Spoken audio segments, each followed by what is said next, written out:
And the really crazy part is the faster it gets destroyed, the more your stock price goes up. Yeah, and the more your shareholders celebrate, it completely inverts how we normally think about supply and demand. It really does. Mhm. And today, we're looking at an industry that pulled in nearly $1 trillion last year, operating on, well, exactly that premise. Which is why, in almost any other sector, longevity is the goal, right? You want to build a car that lasts a decade. Yeah. Or, I don't know, a phone that works for years. Yeah, you want repeat customers because they love the product, not because it blew up. Right. But in the world of global geopolitics, and specifically the defense industry, rapid consumption, which in this case literally means active warfare, is the ultimate driver of profit. Which is exactly why we are so glad you are joining us for today's deep dive. We're Yeah. taking a magnifying glass to the mechanics of that very specific, very hidden economic engine. Yeah, and today we're actually zeroing in on a single, highly concentrated source. We are. It's a brief, but I mean incredibly dense excerpt from a video by the YouTube channel Global Short Films. Right, and it details the ongoing work of investigative journalist Abby Martin. Exactly. Abby Martin and her independent media outlet, The Empire Files. But right at the top here, we really need to set the parameters for how we're tackling this because, the Empire Files video makes some incredibly forceful, highly politically charged claims. Oh, absolutely. Claims about U.S. foreign policy, the defense industry, and, well, the pretty brutal realities of global conflict. Yeah. So just to be crystal clear with you, the listener, our goal today is simply to act as your guides. Right. We are just... Exactly. We aren't here to endorse these viewpoints, and we're definitely not taking sides. No, not at all. We just want to help you understand the exact narrative being presented in this specific source material. Because that narrative is, well, it's built on a very specific foundation. Right. The central thesis we're exploring today is her assertion that the military-industrial complex is not just some, passive participant in global events. Right. The source argues it's actually the primary shaper of U.S. foreign policy. It operates under this stark model where war is a business and business is booming. Okay, let's unpack this. Because the video doesn't just start with the money. No, it doesn't. It actually starts by highlighting this massive psychological, well, a public relations collision, really. Yeah. On one side, you have the way the defense industry frames itself to the public. Right. And you have to remember why they need to frame themselves at all. I mean, these are private companies, sure, but their primary customer is the government? Taxpayers. Exactly, the taxpayers. So to keep those massive government contracts flowing, they need the public to essentially feel good, or at least, feel justified about what these companies are producing. And according to the source, the defense industry does this by leaning heavily into a narrative of protection. Yeah. The video points out that these companies claim their work literally saves lives. Right, saves lives and protects peace and democracy throughout the world. That's the quote. Yeah. It's a framing where they're, the ultimate global shield. But then Abby Martin's counter-narrative enters the picture, and it is just a total 180-degree turn. Yeah, complete opposite. The source explains that through her investigations, she concludes that this defense industry PR couldn't be further from the truth. She charges that the U.S. government, pushed by this defense sector, is actually the leading force of instability.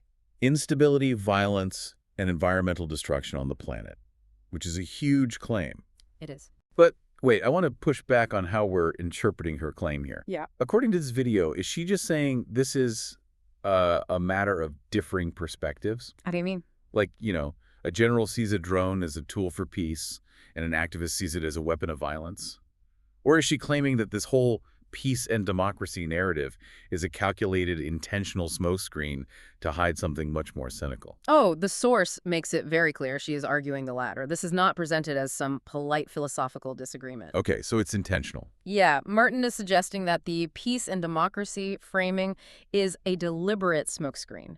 It's designed to make the horrific reality of warfare palatable to the average citizen. Wow. The video explicitly states that her reporting uncovers a hard truth that profit comes before lives.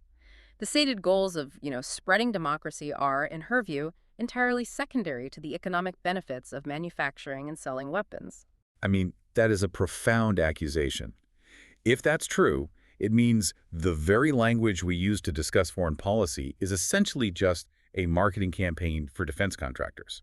What's fascinating here is how the source moves from that ideological clash right into the cold, hard financial mechanics. The actual money. Right, because it's one thing to claim that profit is the motive in a broad rhetorical sense, right? It's another to show exactly how that mechanism operates. Like, where is the money and how does it actually move? And the numbers the source throws out are just staggering. I mean, in 2023, U.S. defense companies made almost $1 trillion in sales. $1 trillion. Let's just pause on that number for a second. It's hard to even picture. It really is. It's so large, it almost loses its meaning. Hmm. To put it in perspective, if that industry were a country, its revenue would rival the GDP of a major developed nation. But, the total revenue isn't even the most crucial detail here. It's where that revenue is coming from. Yeah. Out of that near $1 trillion, the video points out that a record $765 billion came directly from government contracts. And that is the mechanism that proves her point right there.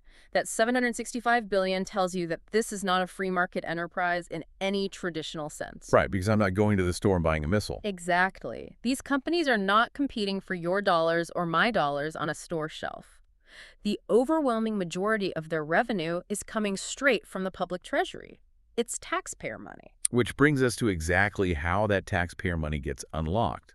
The source specifically looks at the mechanism of foreign aid, bringing up recent aid packages sent to Israel and Ukraine. Right. And here's where it gets really interesting. When you or I watch the evening news and hear a headline like, Congress approves billions in military aid, we tend to picture pallets of cash flying overseas. Yeah, or direct bank transfers into a foreign treasury to help them out. Exactly. But according to this video, that is not at all what is happening. It's actually more like a closed-loop gift card. A closed-loop gift card. That is just the perfect way to visualize the mechanism the source is describing. Break that down for us. If the government approves aid, how does it act like a gift card? Well, when the U.S. votes to send military aid abroad, the government is essentially writing a massive check. But that check comes with a strict condition. Which is? It can only be spent at an American weapons manufacturer. The video claims that most of that aid money never actually leaves the United States. It goes directly to domestic arms makers. So the money moves from the U.S. Treasury, skips over the country actually fighting the war, and lands directly in the bank accounts of companies like Lockheed Martin or Raytheon. Precisely. The funds are used in two ways. First, to manufacture brand new weapons to send overseas. Right. And second, to restock the U.S. military's own reserves because, well, we just emptied our shelves to send our existing stockpile to the conflict zone. Wow, so either way, the domestic defense contractor gets the contract. Exactly. The physical product, the missile, the artillery shell goes overseas, but the profit stays stateside. I want to dig into a specific phrase the video uses to describe this whole loop, because it is incredibly loaded. The source calls this system a form of corporate welfare for defense contractors. Yeah, that's a strong term. Now, I have to admit, I struggle with the word welfare here, because if the government genuinely needs defense, or decides it's in its geopolitical interest to supply an ally, isn't paying a company to build a missile just standard procurement? Right, buying goods for services. Yeah. Why is the source labeling a basic transaction for goods as welfare? That is a really great distinction to make. The reason Abby Martin's narrative, as presented in the video, uses the term corporate welfare is because of the complete absence of free market risk. Wow. In a normal business, you have to innovate, you have to convince consumers to buy your product, and if demand dries up, you go out of business. There's real risk. Right. If I open a bakery and nobody wants my bread, I lose my shirt. Exactly. But the source is arguing that these defense giants are completely insulated from that reality. Because the government is the sole buyer. Yes. And the government essentially guarantees the demand through continuous foreign policy interventions. So these companies are perpetually propped up by taxpayer funds. So by using the word welfare, which usually implies a safety net for vulnerable people, right? Right. By attaching that word to corporations pulling in nearly $1 trillion, the source is creating this sharp, intentional juxtaposition. It's arguing that these highly profitable entities are fundamentally dependent on massive, guaranteed government handouts to sustain their entire business model. And the video claims that this specific system of government-funded corporate welfare actively fuels ongoing conflicts. It creates this self-sustaining loop. Feedback loop, yeah. The government approves aid for a new conflict. The money goes straight to the contractors build the weapons are used or, consumed in the conflict. And then what happens? Well, That creates the immediate need for more aid to restock, and the cycle just spins faster and faster. And that concept of consumption is really the dark heart of this mechanism. Think about traditional consumer goods. If you buy a refrigerator, the company that made it doesn't expect you to buy another one for, what, 10 or 15 years? Right. Their product fulfills a long-term need. But in the defense industry, the products are designed for immediate, violent destruction. A missile's entire purpose is to be consumed in a fraction of a second. So active warfare creates an immediate, insatiable, mathematically guaranteed demand for restocking. So what does this all mean for the people actually running and investing in these companies when a new conflict breaks out? The shareholders. Yeah. We've talked about the macroeconomic loop of government funding, but how does that translate down to the private stock market? Because the source connects those dots explicitly. It does. It moves straight from the federal budget down to shareholder returns, naming specific beneficiaries of this massive system. It calls out three of the absolute giants, by name actually, Mhm. Raytheon, Lockheed Martin, and Going. And the video describes their financial performance in 2023 and 2024 using some very intense language. It claims all of their stocks exploded and that their profits were massive. And the source doesn't just present that as a happy coincidence for investors. It establishes a grim, direct causality. A direct link. Yes. The video argues that these financial booms, these exploding stock prices, are directly tied to what it calls horrific, catastrophic wars, specifically citing the conflicts in Gaza and Ukraine. So from the perspective of the stock market, these conflicts aren't viewed as human tragedies or even geopolitical crises. They're viewed as massive market catalysts. That is exactly the mechanism at play. When a new front opens up in a war or a major escalation happens, Wall Street doesn't just see a news story. What do they see? Investors see decades of guaranteed government contracts suddenly materializing. They see long-term, stable revenue streams being locked in to restock depleted arsenals. Yeah. So the market reacts by aggressively buying up those stocks, anticipating the massive dividends and profits that will inevitably follow. And to make sure this isn't just theoretical rhetoric, the source grounds this claim with a very specific, hard data point. It looks at the timeline immediately following Russia's initial invasion of Ukraine. And this data point really illustrates the scale of what we're talking about. What did the numbers show? The text states that in the single year following that invasion, the stock price for General Dynamics, which is another massive defense contractor, rose by nearly 34%. Now, to truly understand the weight of that, you have to realize that a 34% increase in a single year for a mature, large-cap industrial company is phenomenal. It's massive. It's almost unheard of growth. We aren't talking about a volatile tech startup that might double in size overnight. General Dynamics is a massive established institution. Right. For a company of that size to add 34% to its total valuation in just 12 months, that requires a monumental influx of capital and guaranteed future earnings. If we connect this to the bigger picture, this 34% stock increase isn't just a random financial fun fact thrown into the video to sound impressive. No, not at all. It's the absolute keystone of Abby Martin's original thesis. The source uses this specific financial reality to prove the overarching claim that the military-industrial complex dictates foreign policy. Precisely. The logic of the source is that you simply cannot ignore a financial engine with that much gravitational pull. It's too big. Right. If a single regional conflict can generate a 34% increase in value for a massive company, and if those companies rely on government contracts for $765 billion of their revenue, the financial incentives for conflict become deeply entrenched in the political system. It's baked in. Exactly. The video argues those incentives are so massive, they inevitably bend the decision-making process of the government itself. It brings us right back to that phrase from the beginning, profit before lives. The source is arguing that the system isn't broken. It is functioning exactly as it is designed to function. Yeah. It's a machine generating massive wealth for a select group of shareholders through the deliberate mechanism of global instability.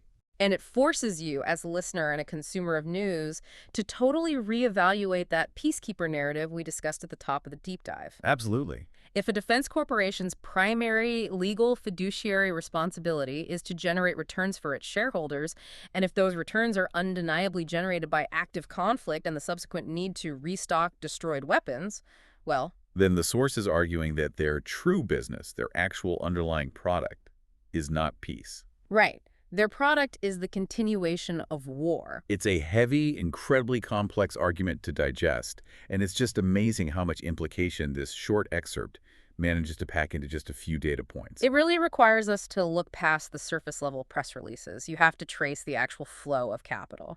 So as we wrap up today's deep dive, let's synthesize the journey we've just been on with this material. We started by looking at Abby Martin's investigation through the lens of this global short films video. Right. Exploring the stark contrast between the defense industry's public relations, the claim that they exist to protect democracy, and her counterclaim that they are the primary drivers of global instability. From there, we traced the mechanisms of how that instability is actually funded.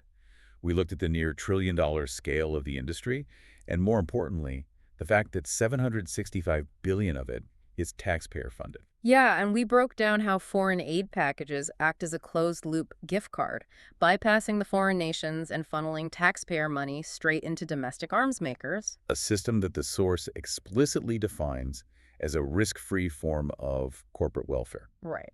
And finally, we connected that macroeconomic funding loop directly to your private stock portfolio, looking at the source's claim that giants like Raytheon, Lockheed Martin, and Boeing saw explosive stock growth specifically because of catastrophic conflicts in Gaza and Ukraine. Culminating in that staggering 34% stock bump for General Dynamics. Exactly. It is a critical perspective to grapple with, because whether you entirely agree with Abby Martin's ultimate conclusions or not, recognizing how defense funding, foreign aid, and corporate profits are mechanically intertwined is a vital tool for critical thinking. It completely changes how you read the news. Hmm. I mean, the next time you see a headline about a new multi-billion-dollar aid package being approved, or you watch a panel of experts discussing the escalation of a new conflict, understanding the hidden financial architecture underneath those events allows you to ask much sharper questions. Yeah, you start asking who exactly is benefiting from this policy. Where is the money actually going? Right. This raises an important question, actually, one that builds on the entire framework the source has laid out for us today, and it's something I want to leave you to mull over. Let's hear it. If we accept the video's core premise that the military-industrial complex's entire business model relies on the rapid consumption of its products, and that consumption literally means active warfare and destruction, what would happen to the economic foundation of these massive companies and the portfolios of their shareholders if global peace were actually achieved? Wow. If the product is no longer being destroyed, the factory has to close. It's a lingering thought that completely reframes how we think about the phrase, business is booming. Yeah. If peace breaks out, the business collapses. It is the ultimate paradox of the industry. We want to thank you for joining us on this deep dive today. It's a dense, challenging topic, and it requires a willingness to look closely at uncomfortable data and peel back the layers of standard narratives. Definitely. We encourage you to keep asking those tough questions, to follow the money, and to always seek out diverse perspectives when trying to understand the hidden forces shaping our world. Keep exploring, keep questioning, and we will catch you on the next one.